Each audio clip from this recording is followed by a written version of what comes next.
Muy buenas tardes, estimados colegas. Vamos a continuar con esta conferencia, en este caso de la evaluación formativa. Vamos a conceptualizar qué significa o qué es una evaluación formativa. En ese sentido, yo he preparado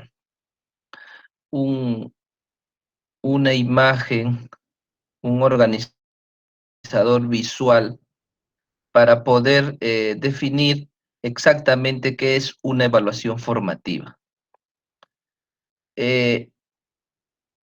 Bueno, se basa esencialmente en una cultura del mejoramiento constante. Bueno, esa es la razón de ser de esta evaluación formativa, la cultura del mejoramiento constante. Ahora, ¿quiénes son los actores en esta evaluación? Son los docentes y los estudiantes. Ahora, ¿qué niveles hay de evaluación? ¿No? Hay a nivel del aula, hay a nivel de la facultad, por los eventos que se realizan, entonces los estudiantes participan en diversos eventos, entonces nosotros vemos el logro de uno u otro estudiante destacado, y también vemos a nivel del país, ¿no? Cuando nosotros vemos los estudiantes destacados que se van a hacer intercambios a otros países, por decir, yo tuve la suerte de poder ver a través de las redes sociales que un estudiante que le enseñé en la secundaria ingresó a San Marcos y luego tuvo la oportunidad de irse a Estados Unidos a hacer un intercambio.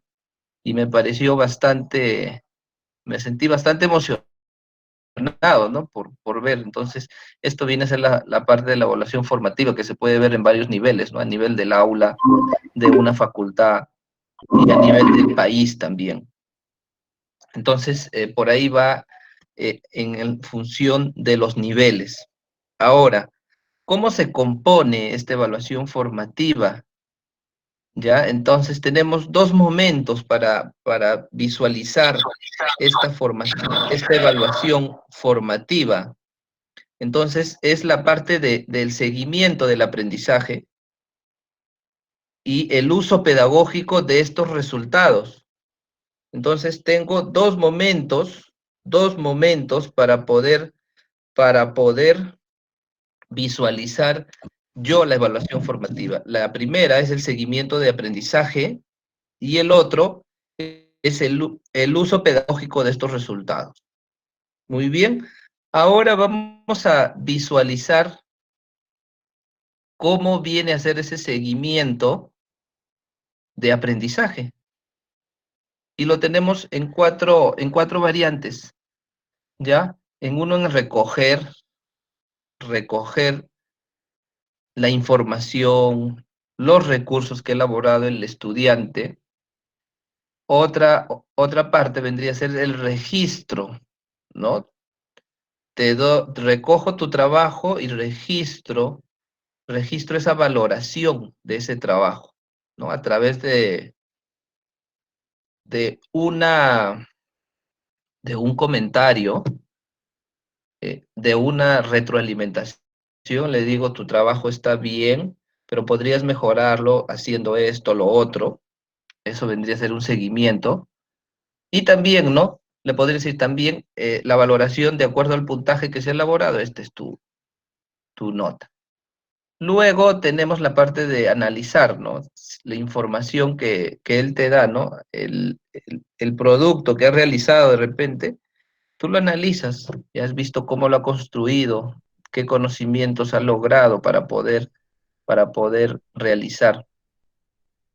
Y finalmente también se tiene que ver la parte de la planeación, ¿no? Cómo tú haces ese seguimiento. No es el último, pero estos cuatro aspectos juegan un rol muy importante, ¿no? El planear, el analizar, el registrar, el recoger, ¿no? Entonces, de esta manera nosotros podemos visualizar el seguimiento del aprendizaje, ¿no? Y anteriormente habíamos hablado de un portafolio de evidencias.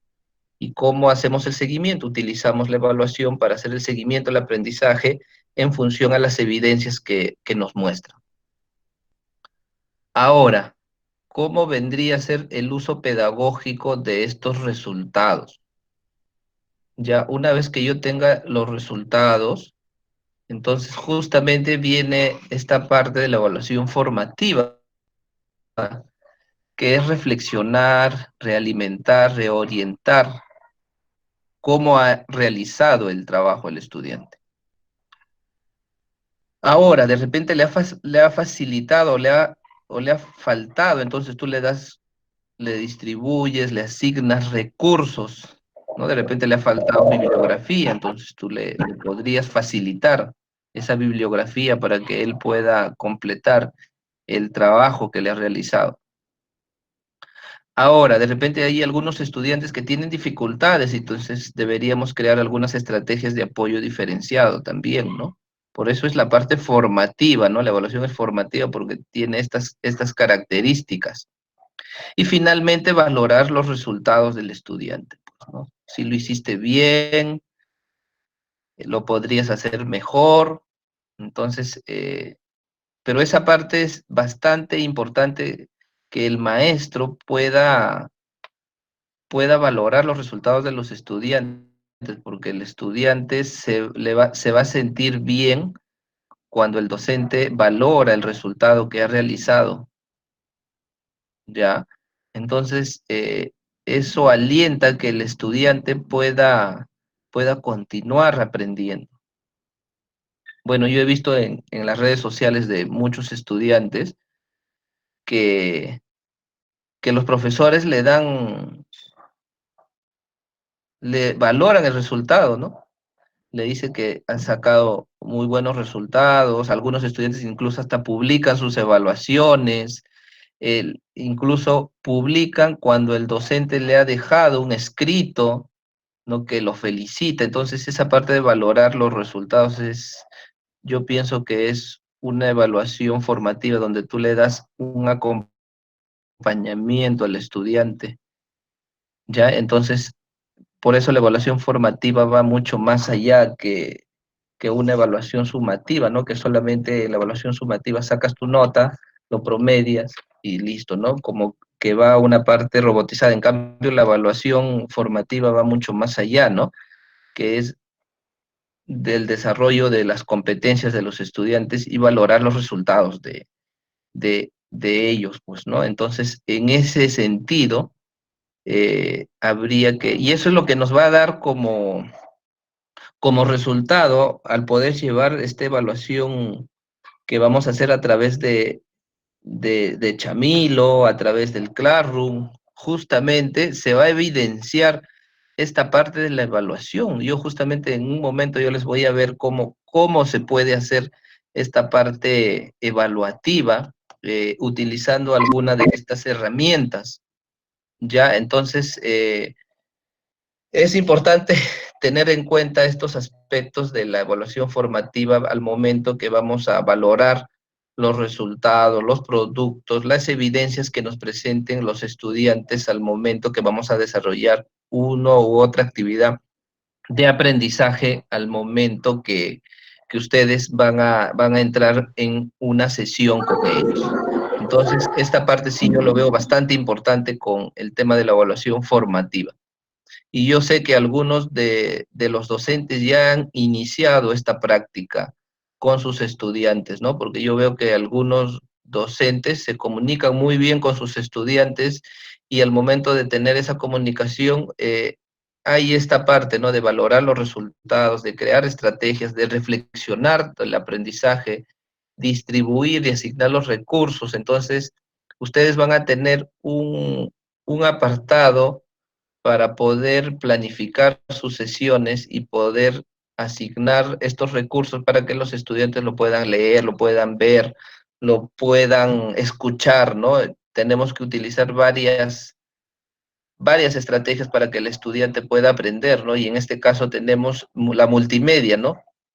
Audio, video, imagen, texto. Entonces tenemos esos aspectos para poder incluir dentro de nuestras aulas virtuales para que los estudiantes puedan aprender. Y la variedad de recursos que hay para que los estudiantes puedan presentar la evidencia del aprendizaje, ¿no? Si han leído su separata, si han analizado un texto, entonces esos resultados hay que valorarlos. Entonces, de eso se trata la parte de la evaluación formativa. Muy bien. Otro aspecto que también es bastante importante en esta parte de la evaluación es cuando vamos a elaborar una matriz de evaluación, de valoración y tener en cuenta la rúbrica. Justamente la rúbrica es un instrumento que me va a ayudar, que me va a ayudar a poder evaluar los desempeños de los estudiantes en temas de repente complejos, en temas subjetivos, y por eso yo tengo que elaborar bien este instrumento para para que el estudiante sepa cómo va a ser esta evaluación, por decir.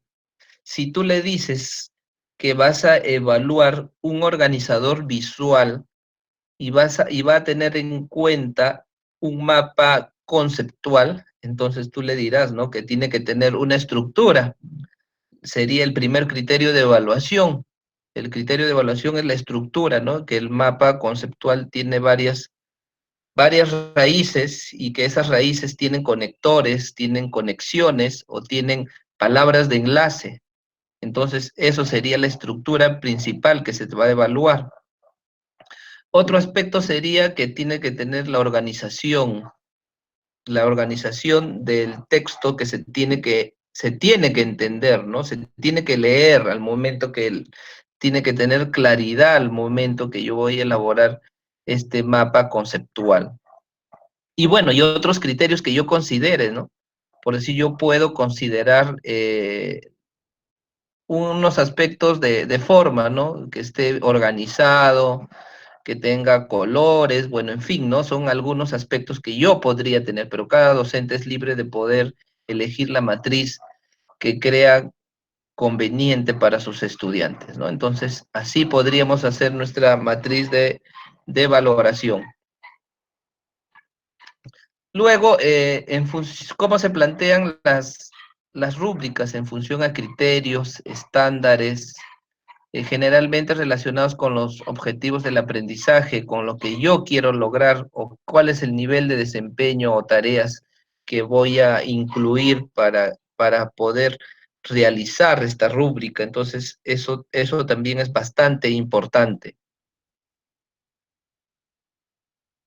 Luego, tenemos acá algunos tipos de rúbricas, como es la global o la holística, ¿no? Que comparan las producciones también para comparar. Justamente cuando yo llevé un curso virtual justamente, me hicieron este tipo de trabajos entre pares, ¿no? Tú elaborabas un producto, por decir, en este caso podría ser un blog, un wiki o una página web. Entonces, la parte de poder, te daban los criterios de evaluación y tú tenías que evaluar otra página. Y esa página según los criterios que te daban y le tenías que dar un puntaje, ¿ya? Entonces, eso es bastante interesante poderlo hacer. Luego tenemos la evaluación parcial, también el tipo de rúbrica parcial, donde se comparan las producciones de los estudiantes de acuerdo a a los criterios, ¿no? Que se han establecido, ¿no? En relación a uno de ellos. Luego tenemos las rúbricas cualitativas que se construyen en función a números, creo esa es la más utilizada, ¿no? Hacemos los criterios y les damos puntajes, ¿no? Y la sumatoria de ello te da un determinado mm, total numérico y entonces esa es la evaluación que tendría que tener, ¿no? Es el estudiante. Luego también tenemos la cualitativa, ¿no? Que se podrían asignar valores como bueno, muy bueno, regular, deficiente, muy deficiente, ¿no? Entonces eso también se podría hacer, ¿no? Entonces eso se podría hacer también con las rúbricas. Y también, para finalizar, podríamos trabajar también con las rúbricas analíticas, ¿no? de carácter descriptivo, recogiendo datos, opiniones, ¿no? Entonces hay que evaluar cada respuesta. Entonces también tendríamos que dar algunos parámetros de indicadores para poder realizar este tipo de rúbrica, ¿no? Entonces, de todos estos tipos, bueno, yo principalmente he utilizado las cualitativas y las cuantitativas al momento de realizar eh, mi trabajo pedagógico, ¿no? Bueno, entonces, esos son los tipos de rúbricas. En este caso, ¿hay ventajas para el profesor? Sí, sí hay ventajas para el profesor. Y bueno, acá les he puesto 4 ventajas que facilita el proceso evaluador, porque ya tienes los criterios establecidos. Ya no hay el tema del lo que popularmente entre nosotros bromeamos los docentes, ¿no? Ya no hay el ojímetro, ¿no? O tener en cuenta, ¿no? Si yo, por decir, le digo a un estudiante que me elabore un sitio web sobre un determinado tema y de repente lo visualizo bonito, con colores, con imágenes, pero eso vendría a ser la forma, no el fondo. Entonces yo diría, ah, no, como está bonito, le pongo 20, ¿no? Ya. Y el otro, como está feíto, pero de repente sí tiene fondo, y le pongo 11. Entonces, eso no estaría lógico realizar. Entonces, yo tengo ya mis criterios establecidos, los estudiantes saben, y entonces se determinan los puntajes de acuerdo a los criterios que uno ha elaborado. Entonces, eso es una de las ventajas para el proceso evaluador. Y lo es más claro, ¿no? Porque el estudiante también sabe, ¿no? Sabe, y entonces te podría decir, profesor, si yo he tenido en cuenta en el criterio A, el criterio B, el criterio C, sí lo he hecho bien. Entonces, ¿por qué es la razón de mi nota? Entonces, y ahí estaría bien claro, ¿no?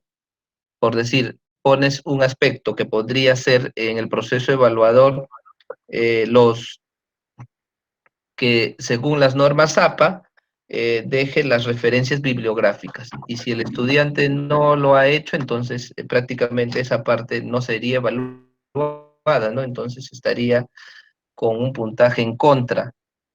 Entonces le dices, ve, estos criterios tienes, pero tú el puntaje de la normativa APA no lo has hecho, entonces no tienes puntaje ahí, entonces está más claro para poder evaluar con el estudiante.